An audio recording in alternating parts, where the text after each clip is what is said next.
지난주에 여러분들이 말씀 묵상하다가 세례 요한이 굉장히 참 안타까운 마음으로 예수님께 질문했던 그 내용을 여러분이 들었을 것입니다. 누가복음 7장에 나와 있는 내용인데요. 요한이 제자 둘을 보냈습니다. 예수님께 보내서 이런 질문을 하죠. 바로 그 예언되었던 오실 그 왕 메시아가 당신입니까? 아니면 여전히 우리는 다른 일을 기다려야 됩니까? 라고 질문을 했습니다. 예수님께서 그 질문에 대해서 이렇게 답을 하셨습니다. 너희가 가서 보고 들은 것을 요한에게 알리되 맹인이 보며 못 걷는 사람이 걸으며 나병 환자가 깨끗함을 받으며 귀먹은 사람이 들으며 죽은 자가 살아나며 가난한 자들에게 복음이 전파된다 하라. 이 가난한 자들에게 복음이 전파된다는 말은 누가복음의 주제와 같은 말씀이라서 계속 반복이 되고 있습니다만은 사실 여기에 예수님께서 하신 말씀의 상당 부분은 저와 여러분이 오늘 읽은 이사야 35장의 말씀을 예수님께서 인용하신 것입니다. 결국 세례 요한은 잔인하게 순교를 당합니다. 헤롯에 의해서 목베임을 당하고 젊은 나이에 이 세상을 떠나게 되는 이런 모습을 보게 되고 그냥 단순히 인간적으로 얘기할 때 얼마나 억울한 죽음이었겠습니까? 그가 말한 것은 진리였고 그는 오직 선을 말했을 뿐인데 이 세상의 권력자가 조금도 지체함 없이 지체를 조금 했습니다만은 그러나 그 순간에 더 깊은 생각도 하지 않고 세례 요한의 목을 베고 그것을 어린아이의 손에 들려서 사실상 아내가 아닌 일종의 불륜의 결과로 함께 지내고 있는 헤로디아에게 그 세례 요한의 머리를 담은 그 소반을 이렇게 전해주는 정말 생각만 해도 너무나 비극스러운 이런 안타까운 현실이 이제 벌어지고 있는 것 아니겠습니까? 여러분 이걸 보면서 어떤 생각이 드셨습니까? 예수님께서 주신 답이 과연 얼마나 만족스러운 답이었는지 또 그런 질문도 한번 던져보고 싶습니다. 여러분 우리가 억울할 때 어떻게 됩니까? 우리가 누구에게 이런 억울함을 알려야 될까요? 과연 우리는 이 세상에서 무엇을 생각하고 바라며 살고 있는 존재들일까요? 여러분 우리가 그리스도의 사람들로 함께 이 자리에 모여서 하나님께 기도를 한다고 하는 것은 바로 우리의 이런 억울한 마음을 하나님께 아뢰는 것이고 이러한 마음을 아뢰 때 하나님은 들어주시고 그 하나님은 선하고 인자하신 하나님이고 공의로우신 하나님이시기 때문에 절대로 저희들을 억울하게 두지 않으실 거라고 하는 믿음을 갖고 있기 때문에 기도하는 거 아닐까요? 자, 여러분의 개인의 사정을 제가 다 모릅니다.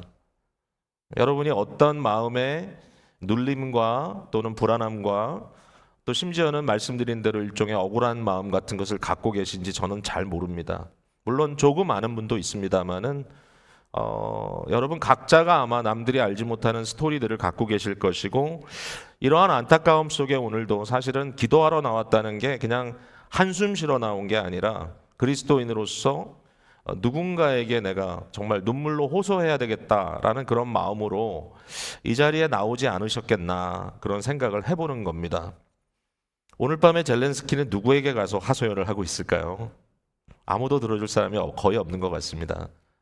만약에 하나님을 믿는 사람이었다면 아마 그런 것 같은데 정확하게 모르겠지만 공의의 하나님께 호소하고 있겠죠. 세례 요한은 어떻게 했을까요? 그 감옥 속에서 무슨 기도를 했을까요? 자, 제가 이런 말씀을 드리면서 오늘 저와 여러분이 소위 시민이라고 말하는 하나님의 나라가 어떤 나라인지를 좀 생각해 봤으면 좋겠습니다. 절대로 이 세상의 나라와는 좀 다른 것 같습니다. 하나님의 나라는 어떤 나라인가? 가장 우선적으로 하나님의 나라는 예수 그리스도께서 다스리시는 나라입니다.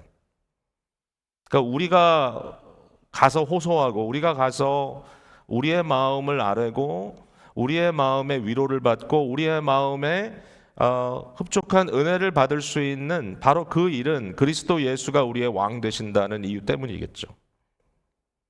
자, 한번 이사야 32장을 한번 가볼까요? 자, 35장은 우리가 읽었고 여기에 어떠한 하나님의 나라의 모습들이 그려져 있는데 일단 32장으로 한번 먼저 가보겠습니다. 1절에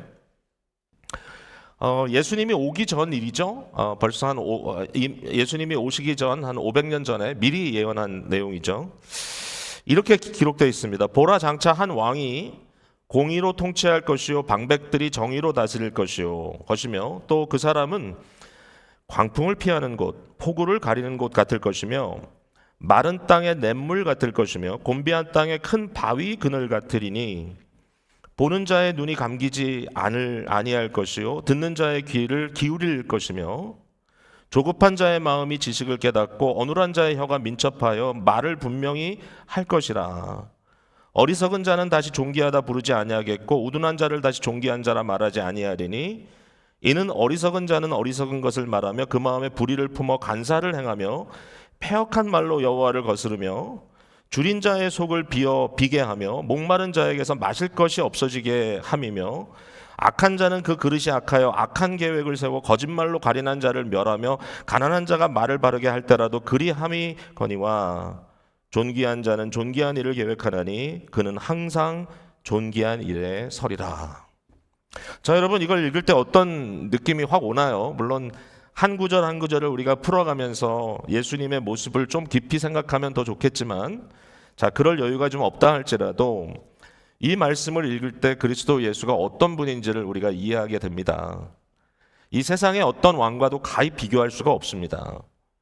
그분은 2000년 전에 이미 이 땅에 오셨고 이 세상은 그를 핍박하고 결국 그를 십자가에 잡아 죽이기까지 하였지만 그는 부활하셨고 왕 중의 왕으로 승천하셨습니다. 그리고 지금도 하늘 보좌에 앉아 계신 우리의 왕이십니다. 우리를 그의 백성으로 부르셨고 언약을 맺으시며 영영토록 우리와 함께 하시겠다고 약속하신 분이십니다. 언젠가 그 왕의 귀환이 이루어질 것이고 우리는 이 땅이 사막 같은 땅이 메마른 땅이 아름답게 피고 아름답게 회복되는 그날을 맞이하게 될 거라는 거죠. 근데 바로 우리가 오늘도 그토록 사랑하고 바라는 예수 그리스도의 모습이 어떤 모습이냐? 여러분, 그 사람은, 예수님은 광풍을 피하는 곳, 폭우를 가리는 곳 같을 것이며 마른 땅의 냇물을 같을 것이며 곤비한 땅의 큰 바위 그늘 같을 것이다. 오늘 우리의 마음을 위로하고 우리의 마음의 억울함을 풀어주시고 우리의 마음 속에 정말 위로와 평강과 안위를 주실 분이 누구시죠? 예수님밖에는 없다는 얘기죠. 그게 우리의 왕이십니다. 예수 그리스도를 보는 자에게, 예수 그리스도의 귀를 기울이는 자에게 예수님은 우리의 말을 들어주실 것이고 예수님은 우리의 그 모든 갈망을 주님께서 들어주시겠다고 말씀하셨어요. 우리 어눌한 자의 입에 혀로 말한다 할지라도 우리 주님 앞에는 우리가 분명히 말할 수 있도록 우리 주님은 페이션트하게 우리의 말씀을 들어주실 것입니다. 우리 주님은 절대로 어리석은 자가 아니고 불의를 품은 자가 아니고 간사한 말을 하는 자가 아니고 패역한 말을 하는 자도 아닙니다. 줄인 자의 속을 더 비게 하고 목마른 자에게서 마실 것이 더 없어지게 하는 그런 잔인한 왕이 아닙니다. 악한 계획을 세워 어떻게 해서든지 사람들을 이용해 먹으려고 하는 그런 왕이 아니시고요. 우리 예수님은 가련한 자라도 가난한 자라도 그들을 기다려주시고 들어주시고 위해주시는 분이라고 말씀하셨습니다. 예수님은 존귀하신 분이기 때문에 존귀하신 일을 계획하고 그는 항상 존귀한 일에 서 있으실 것이라고 말씀해 주시고 계십니다. 저는 우리가 이 세상의 왕국에 속한 자들, 이 세상의 나라에 속한 자들이 아니라 바로 하나님 나라에 속한 자들인 것이 얼마나 감사하고 다행인지를 모르겠습니다. 여러분, 이 의식을 분명히 갖고 사셔야 합니다. 우리가 이 세상에서 어떤 존재로 살아야 되는가, 여기에 대해서 우리는 분명히 마음속에 확고한 생각을 하면서 살아야 돼요. 여러분, 우리는 하나님 나라에 속한 자들입니다. 우리 하나님께서 우리의 모든 것들을 들어주시고 우리의 억울함을 갚아주실 것이기 때문에 우리는 그것을 믿고 지금 이 세상에서 현세 속에서는 곤고함과 안타까움이 있다 할지라도 계속해서 우리 마음속에 도래할 하나님의 나라를 꿈꾸며 그러한 나라를 만들어가기 위한 오늘 작은 노력들이 우리 삶 속에 이루어져야 한다라고 하는 것이죠. 여러분, 우리는 현세가 하나님의 나라로 바꿔질 것이라고 하는, 바꾸어치기 할 것이라고 하는 환상을 갖고 있지는 않습니다.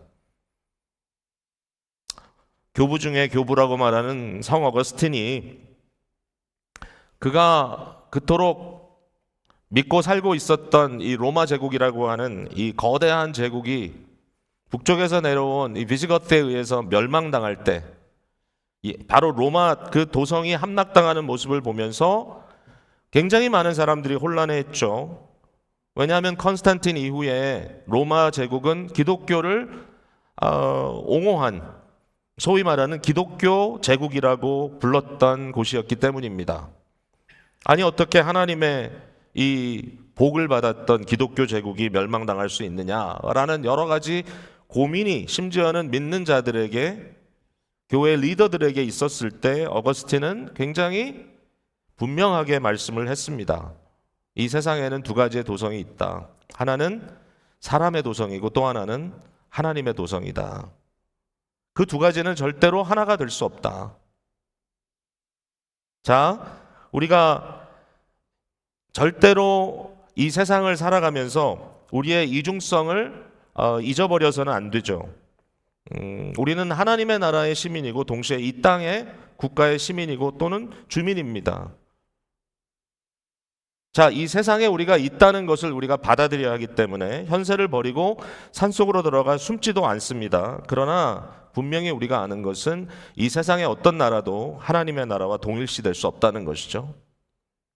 그리고 언젠가 우리가 사모하는 하나님의 나라가 온전히 임하는 그날이 이 땅에 올 것이다 라는 말씀입니다. 자, 이 세상에서 우리가 무엇을 해야 될까 한번 생각해 보면 몇 가지를 생각해 볼 수 있어요. 첫 번째, 우리는 이 세상에서 평강의 사람들이 되어야 합니다.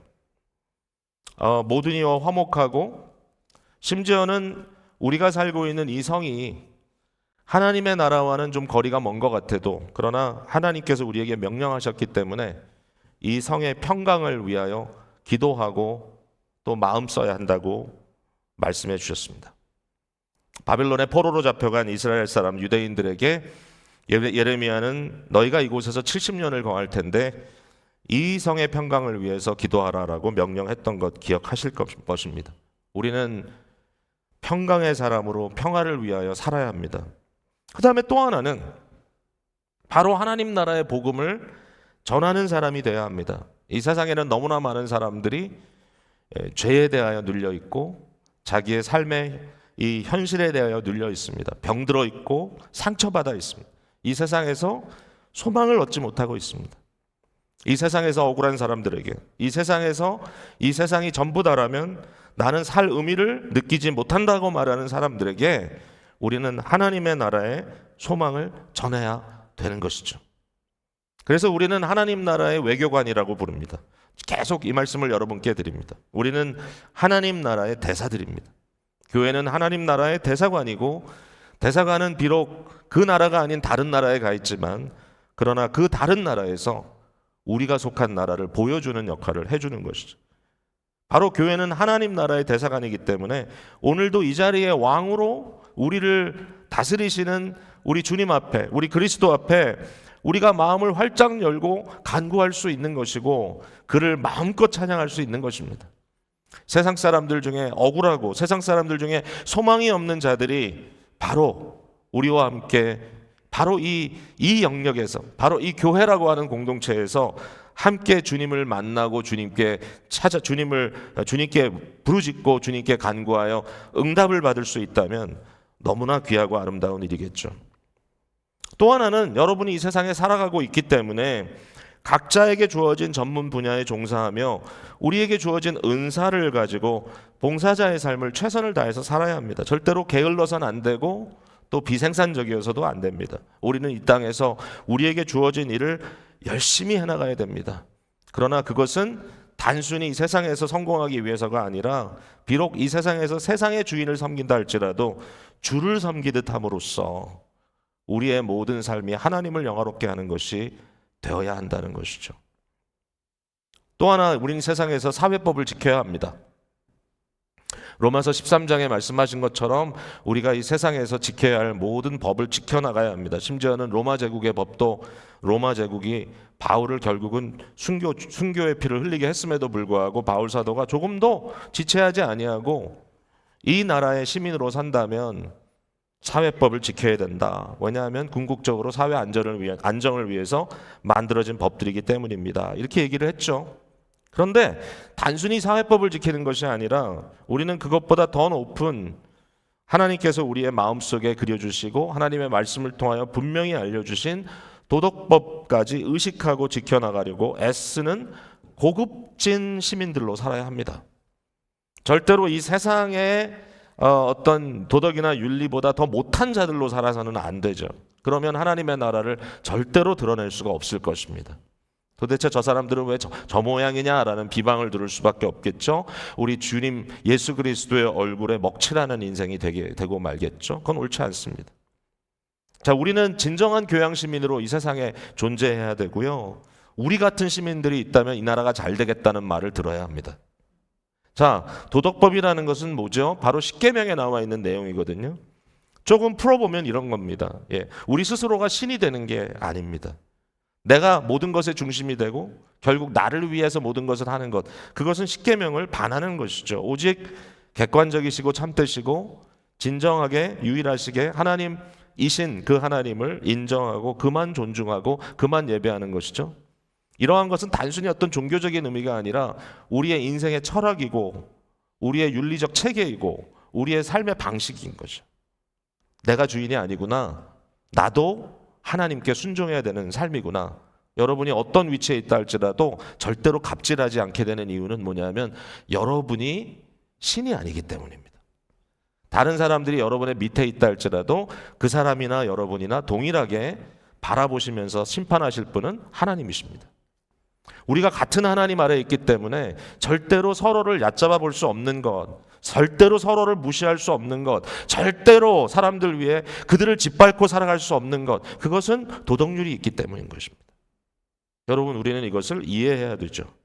하나님이 세우신 권위를 존중하는 것, 부모를 공경하라는 말씀처럼 적어도 하나님께서 세우신 질서에 대해서 존중하는 마음으로 살아가는 것, 그 다음에 우리의 생명뿐만 아니라 이웃의 생명, 그 다음에 우리의 가정, 또 이웃의 가정, 각자가 가지고 있는 어떤 소유권, 이런 개별적인 것까지 인정해 줄 수 있는 것, 그리고 서로에 대하여 진실한 것, 그리고 절제함으로 자기의 욕심대로 살지 않는 것, 이 모든 것이 십계명에 드러나 있는 도덕률 그 자체인 거예요. 이게 일반적인 사회법의 근거가 되기도 하지만 사회법보다 더 위에 있는 고상한 하나님의 도덕법입니다. 이러한 법들이 지켜져 가는 것, 민주사회라면 이러한 도덕적 가치에 대하여 평화롭고 자유로운 소통과 토론을 할 수 있는 그러한 사회가 된다면 얼마나 좋을 텐데, 그런 나라면 더욱 좋겠죠. 이 땅에 있다 할지라도. 어쨌든 우리는 이런 것들을 가지고 살아가는 그러한 백성들이라고 하는 것입니다. 제가 여러분께 꼭 권고합니다. 성도는 어떤 한 가지 이데올로기나 또는 정당이나 어떤 인물을 절대화해서는 안 됩니다. 이 세상에는 어느 무엇도 절대화될 수 없어요. 어느 편을 얘기하는 게 아닙니다.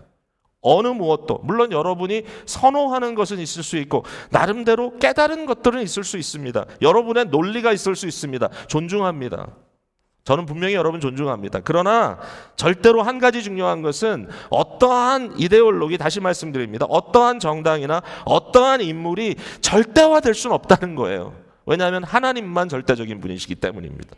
그리고 모든 것들은 하나님 아래서 자기의 역할을 하는 존재들이기 때문입니다.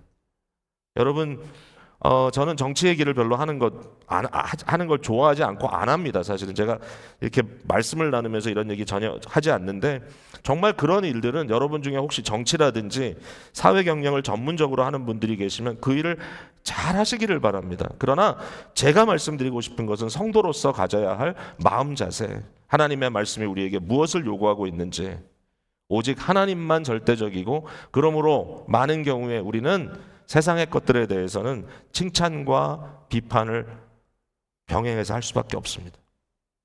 우리가 그 위에 있는 것은 아니지만, 그러나 우리 하나님이 그 위에 계시기 때문에, 우리가 섬기는 하나님이 우리의 하나님이시기 때문에 우리는 하나님의 말씀에 의지하여 옳고 그름을 이야기할 수 있는 것이죠. 현세에서 환난을 겪는 경우는 어떡합니까? 현세에서 환난을 겪는 경우, 여기에 대해서 히브리서 12장이 말하고 있죠. 히브리서 12장이 너희가 세상에서 환난을 당할 때, 너희가 공고함을 당할 때 그것을 오직 하나님을 믿음으로 참고 견디라 라고 말씀합니다. 그러면서 오늘 읽은 본문의 3장 3절과 4절에 있는 말씀을 인용합니다. 너희는 약한 손을 강하게 하며 떨리는 무릎을 굳게 하며 겁내는 자들에게 이르기를 굳세어라. 여러분, 이 세상에서 지금 많은 환난과 고통을 겪고 계신 분들도 계시고, 서로 조금 비교할 만한 뭐가 있을진 모르겠지만, 그러나 우리 모두 마음속에 많은 불안감을 갖고 살아가고 있지 않습니까? 그러나 오늘도 주님께서 여러분에게 말씀하십니다. 여러분은 약한 손을 강하게 하며 떨리는 무릎을 굳게 하십시오. 왜? 하나님이 우리의 하나님이 되시기 때문입니다. 세례 요한의 부르짖음, 세례 요한의 질문에 예수님이 답하신 것은 바로 이사야 35장입니다. 왜 35장을 언급하셨을까? 그것은 단순히 그냥 너희가 보고 듣는 대로 전하라는 것이 아니라 바로 숨겨져 있는 메시지를 말씀하셨다고 저는 생각합니다. 헤롯 왕에게 경고합니다. 뭐라고 말씀하시죠? 보라, 너희 하나님이 오사 보복하실 것이며 갚아주실 것이라. 하나님이 오사 너희를 구하시리라. 이와 같은 비밀스러운 메시지를 예수 그리스도는 감옥에 갇혀 있는 세례 요한에게 전달했다고 저는 생각합니다. 물론 세례 요한이 구함을 받고 세례 요한이 하나님의 갚아주심을 경험한 것은 이 세상의 방법은 아니었던 것 같습니다. 결국 그 말씀을 하셨던 그리스도도 십자가에 달리셨습니다. 그러나 그리스도도 십자가에서 이 말씀을 마음속에 품으셨을 것입니다. 보라, 너희 하나님이 오사 보복하시며 갚아주실 것이라. 하나님이 오사 너희를 구하시리라. 여러분이 세상에서 환난과 고난을 당한다 할지라도, 여러분이 억울한 일을 당한다 할지라도, 그러나 절대로 이것이 끝이 아닙니다. 하나님은 반드시 이 모든 것의 결론을 내어주실 것입니다. 하나님은 반드시 모든 것의 결말을 우리에게 보여주실 것이기 때문에, 비록 어떨 때는 좀 힘들고, 어떨 때는 우리가 무력을 사용하고 싶고, 어떨 때는 우리가 큰 소리 치고 싶다 할지라도, 그러나 우리는 끝까지 믿음으로 참고 견디며 하나님께서 원수 갚아주심을 기다려야 할 것입니다. 그러나 오늘 이 시간에 우리가 할 수 있는 것 있죠? 하나님께 꿈을 가지고 기도하는 것입니다. 결국은 그리스도께서 완성하신 나라가 오겠다고 하는 꿈을 꾸는 것입니다. 그 나라는 어떤 나라입니까? 오늘 말씀 속에 나옵니다. 거기에 대로가 있어 8절에 그 길을 거룩한 길이라 일컫는 바되리니 깨끗하지 못한 자는 지나가지 못하겠고 오직 구속함을 입은 자들을 위하여 있게 될 것이다. 오직 우리가 구속의 은혜 속에 거하며 그 은혜에 합당한 자들로 인정받기를 고대하며 살아갈 때, 결국 속량 받은 자들이 돌아올 때 노래하며 시온에 이르게 되는데, 그들의 머리 위에 영영한 희락을 띠고 기쁨과 즐거움을 얻으리니, 마지막에 이렇게 선언합니다. 슬픔과 탄식이 사라지리로다. 슬픔과 탄식이 사라지리로다. 성도 여러분, 오늘도 이 말씀으로 여러분을 위로합니다. 하나님 앞에서 우리가 100% 솔직할 수 있습니다. 심지어는 성도들 앞에서도 우리의 연약함을 내놓고 함께 기도할 수 있습니다. 이 세상은 불안합니다. 이 세상은 우리를 협박합니다. 이 세상은 우리를 위협합니다. 이 세상은 우리가 조금이라도 약한 모습을 보이면 우리를 아무렇게나 대할 것 같은 그런 위태한 세상이지만, 그러나 우리는 하나님 나라 백성이기 때문에 그러한 안타까움과 억울함만 가지고 사는 것이 아니라, 비록 이 세상에서는 힘들지만 그러나 우리 주 예수 그리스도 진정한 우리의 왕 되신 그분을 바라보면서 마음을 열고 오늘도 그분의 사랑과 그분의 공의로움 속에 우리 자신을 맡길 수 있는 것입니다. 오늘도 이러한 기도가 여러분에게 있기를 바랍니다. 이 기도가 공허한 기도가 아니죠. 이 기도는 바로 이 예수님께 드리는 기도, 바로 이 기도는 바로 하나님께 드리는 기도. 이 시간 주님은 들으시고 활짝 열려있는 길을 우리에게 보이시며 우리에게 기도하라고 하십니다. 여러분, 기도해야 합니다. 부르짖어야 합니다. 우리의 마음을 하나님께 올려드려야 합니다. 왜? 하나님은 들으시기 때문에. 그 하나님 외에 우리가 어디 가서 억울함을 토로하겠습니까? 누구에게 우리의 억울한 마음을 풀어헤치겠습니까? 우리의 실패함, 심지어는 우리의 범죄까지도 그 하나님께 아뢰을 때 긍휼이 많으시고 자비로우신 하나님께서 이미 우리를 위하여 그의 아들의 보혈 피를 예비하시고 그 피를 뿌려주시고 저와 여러분을 그 피로 씻어주시고 받아주시는 하나님. 우리 주님 앞에 나가서 오늘도 우리의 여러 가지 안타까운 상황을 믿음으로 응답받고 해결하는 복된 시간이 되기를 주님의 이름으로 축복을 드립니다. 이 시간에 우리 다 같이 기도하겠습니다.